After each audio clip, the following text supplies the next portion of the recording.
¿Por qué la persona más tranquila en una discusión siempre parece que es la que gana, aunque casi no diga absolutamente nada? Esto no es magia, ni que sea más inteligente que tú o que yo. Es una habilidad que se entrena y hoy te la voy a enseñar con la historia de un hombre al que llamaban el Diablo Cojo, que sobrevivió a la Revolución Francesa, al terror, a Napoleón Bonaparte y a media Europa conspirando en su contra, sin levantar nunca la voz. Hoy vamos a hablar de cómo responder con elegancia cuando alguien te ataca, te ningunea o quiere hacerte sentir chiquita o chiquito, sin gritar, sin llorar y sin quedarte muda. Y por supuesto, sin decir ni una sola grosería. Vamos a ver 5 técnicas, cada una con su respaldo psicológico, su ejemplo de película y su ejercicio para que la pongamos en práctica hoy mismo. Y el efecto secundario más rico de todo esto es que entre más elegante seas respondiendo, más se arrepiente la otra persona de haberte subestimado. Corre el año de 1807 en un salón de París, frente a un grupo de generales. Napoleón Bonaparte, el hombre más poderoso de Europa en ese tiempo, y humilla públicamente a su propio ministro de Exteriores. Le grita, lo insulta, lo llama traidor delante de todos. Y cualquiera se hubiera quebrado, imagínense, hubiera llorado, hubiera respondido con rabia, gritando, obviamente también, ¿no? Defendiéndose. Pero ¿saben qué hizo el ministro? Un hombre cojo, de sonrisa fría y de modales impecables. Se llamaba Charles Maurin de Talleyrand. Y lo que hizo fue nada. Se quedó de pie en silencio absoluto con una calma que incomodaba más que cualquier grito. Y cuando Napoleón terminó, Talleyrand simplemente se dio la vuelta y caminó hacia la puerta y ya casi saliendo soltó un comentario tan sereno y tan filosófico que se volvió leyenda en las cortes europeas. Una frase que dejaba claro sin insultar quién de los dos se había comportado con clase esa noche. Napoleón cayó años después exiliado y solo Talleyrand murió en su cama, siendo considerado uno de los diplomáticos más hábiles de la historia. La diferencia no fue el poder que tuvo cada uno, fue cómo respondió cada uno cuando lo atacaron. Pero vamos a desglosar exactamente qué hizo Talleyrand esa noche. Utilizó estas 5 técnicas que tú puedes utilizar a partir de mañana en tu trabajo con tu suegra o algún malintencionado comentario que te hayan hecho en Instagram. Técnica número 1, el silencio que incomoda. La mayoría de las personas cuando son atacadas sienten la necesidad de llenar el silencio inmediatamente. Es un reflejo casi de supervivencia. El silencio a la mayoría nos da ansiedad. Entonces, hablamos de más, nos justificamos, subimos el tono de nuestra voz y eso es exactamente lo que Talleyrand no hizo frente a Napoleón. Piensa en un termostato y un termómetro. El termómetro solo refleja la temperatura del cuarto. Si la habitación se calienta, él se calienta igual.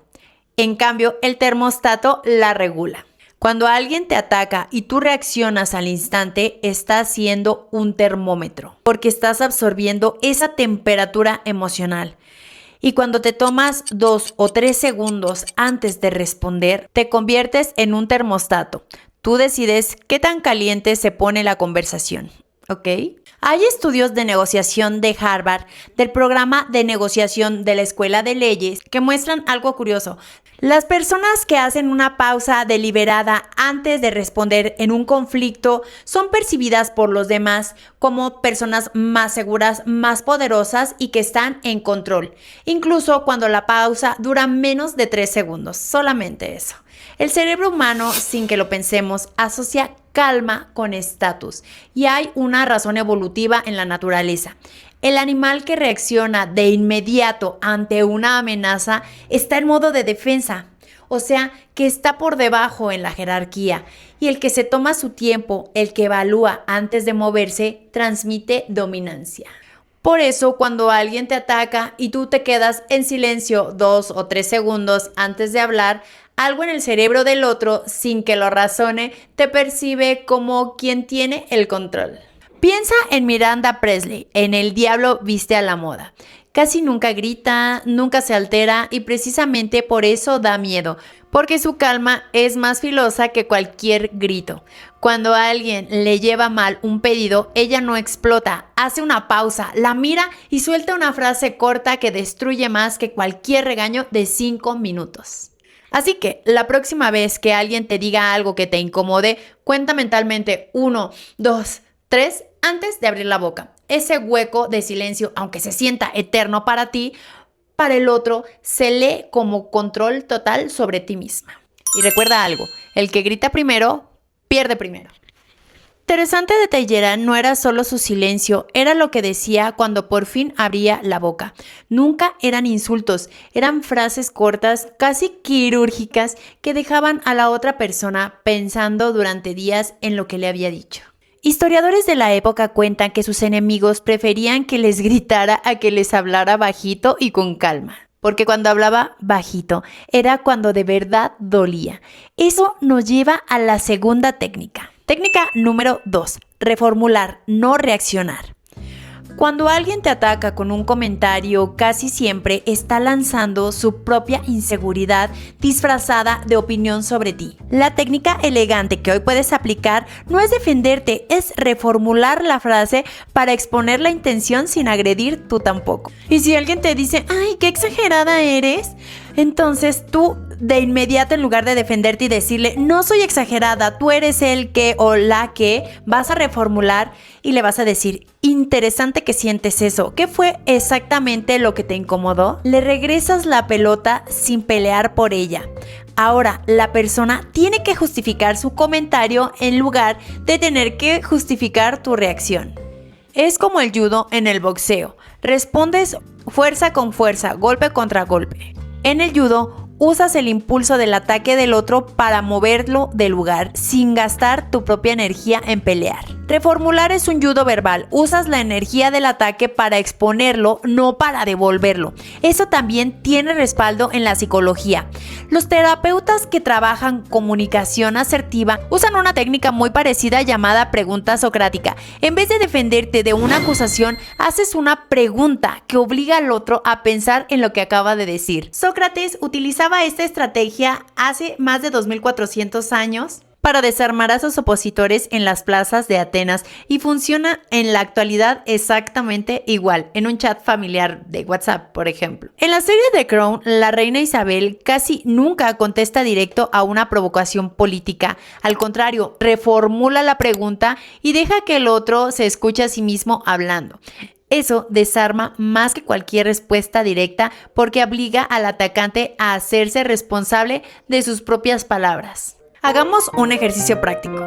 La próxima vez que alguien te lance un comentario con intención de herirte, en lugar de defenderte, mejor pregúntale, ¿por qué sientes eso? O ¿qué quisiste decir con eso exactamente? Y vas a notar que muchas personas ni siquiera saben responder porque su comentario no venía de un argumento sólido, venía más bien de una emoción mal dirigida.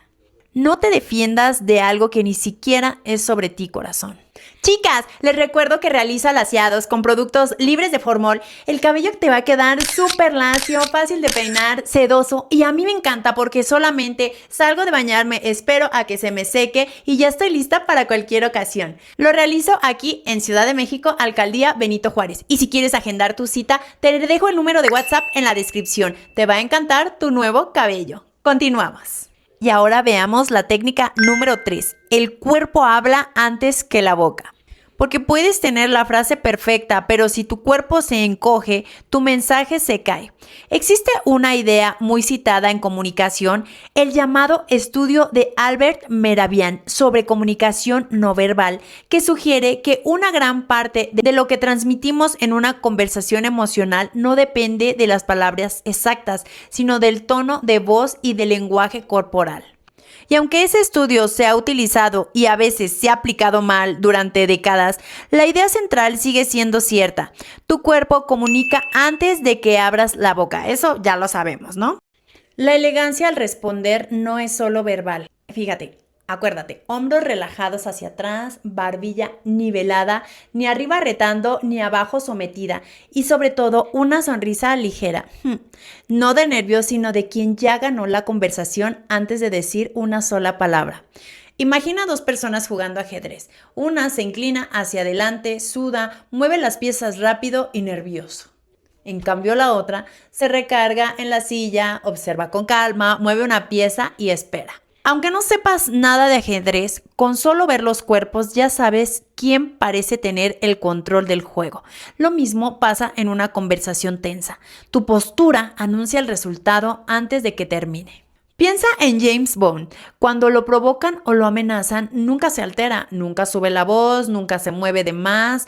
Esa calma corporal es lo que hace que sus respuestas, aunque sean cortas, pesen tanto. Ese personaje funciona precisamente porque encarna esta técnica al extremo. Y te encargo un ejercicio, corazón. La próxima vez que sientas que una conversación se está tensando, revisa 3 cosas en tu cuerpo inmediatamente. Los hombros, bájalos. La mandíbula, relájala. Y la respiración, hazla más lenta. Este ajuste de 3 segundos cambia por completo cómo te perciben. Recuerda que tu postura habla antes de que abras la boca.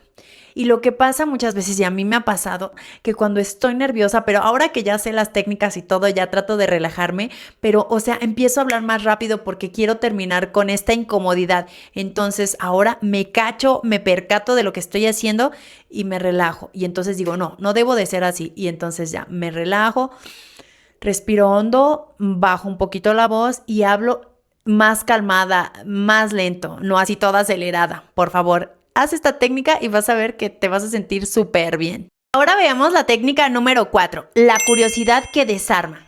Cuando alguien busca pelea, casi siempre espera que tú entres al mismo juego. Defensa-ataque, defensa-ataque. La curiosidad rompe este patrón por completo porque nadie sabe pelear contra alguien que hace preguntas en lugar de acusaciones. Por ejemplo, alguien te dice en tono sarcástico, ¡ay, ahora resulta que tú eres la experta! Y en vez de responder, pues sí, algo así, ¿no? Como defensa o ¿tú qué sabes? Atacando a la otra persona, mejor en lugar de eso, te propongo que respondas de manera genuina y con curiosidad. ¿Por qué te choca que opines sobre esto? Esa pregunta no tiene tono de pelea y por eso mismo es imposible de contestar sin que la otra persona se exponga. Es como cuando alguien te avienta una pelota esperando que se la regreses con fuerza y en lugar de eso simplemente la atrapas, la cachas con tus manos y te quedas mirándola con curiosidad. Y entonces la otra persona se queda mirando sin saber qué hacer porque el juego que esperaba jugar ya no existe. Esto conecta con algo que estudian mucho en negociación. Cuando cambias de modo defensa a modo curiosidad genuina, tu tono de voz cambia automáticamente. Baja, se vuelve más pausado y eso hace que la otra persona, sin darse cuenta, también baje su intensidad. Y regresando a Talleyrand, no fue el hombre más fuerte de su época ni el más querido, fue simplemente el que jamás perdió la compostura cuando todos a su alrededor sí la perdían. Y esa fue esa verdadera arma. Al final, ser elegante no es no sentir nada, es decidir no regalarle tu paz a alguien que ni siquiera cuidó la suya. Es el silencio que incomoda, la pregunta que desarma, el cuerpo que no delata. Eso es bien importante. La curiosidad que rompe el juego y la calma que se ríe bajito. 5 herramientas, una sola actitud de fondo y la próxima vez que alguien intente hacerte sentir chiquita, recuerda esto. La elegancia no grita, no pelea, no necesita razón porque su presencia ya es la respuesta. Gracias por ver mis videos. Me encanta hablar de estos temas. Me parece que son importantes en nuestra vida porque no es nada más tener una bonita apariencia física y comer bien, que claro que eso es maravilloso y muy importante, pero también nuestro lenguaje corporal, cómo nos conducimos, lo que hablamos, eso también es muy importante y es parte de una presencia bonita, poderosa y cautivadora. Nos vemos en el siguiente video. Les mando muchos besitos y muchas bendiciones. Bye.